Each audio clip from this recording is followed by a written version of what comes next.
Մկրտչյան, այս նախորդ հարցու պատասխանից նաև պարզ դարձավ, որ ցանկացած որոշում, որը կապված է վարչական իրավախախտումների վերահսկման իրականացման հետ, այդ ծանրությունը մնում է ոստիկանության վրա, որովհետև եւ տեսչական հսկողություն իրականացնող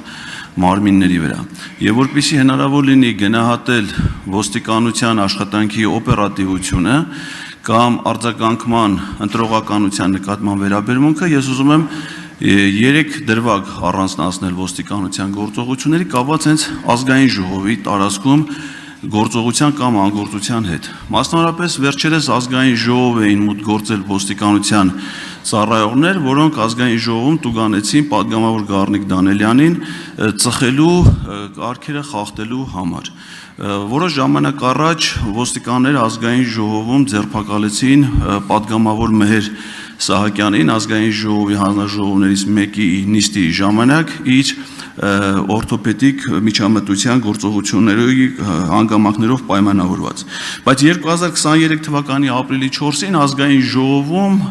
մի շատ աղմկահարույց քննարկում էր բառի բուն իմաստով, այսինքն աղմուկ էր դրսևորվում եւ այդ աղմուկի ժամանակ շատ պատգամավորներ ցուցաբերում էին ակնհայտ խուլիգանական վերաբերմունք, անհարգալից վերաբերմունք ազգային ժողովի մարդու իրավունքների պաշտպանի տեխնացուի վերաբերյալ տապալելով ազգային ժողովի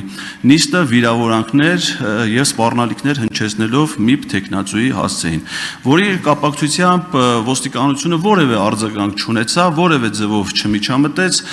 ոստիկանության ծառայողներ չեկան ազգային ժողով եւ կարգի չհրավիրեցին կարգազանց պատգամավորին։ Այո, ուզում եմ անամ ոստիկանությունը նման դեպքերում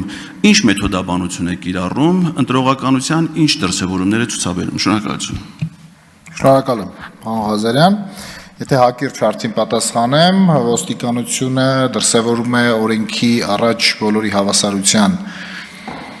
սկզբունքը պահելու մոտեցումներ եւ արձագանքում է բոլոր իրավախախտումներին, որոնք որ հասանելի են տարբեր աղբյուրներից իրեն։ Թերևս կարճ այսքանը։ Հաջորդ հարցի համար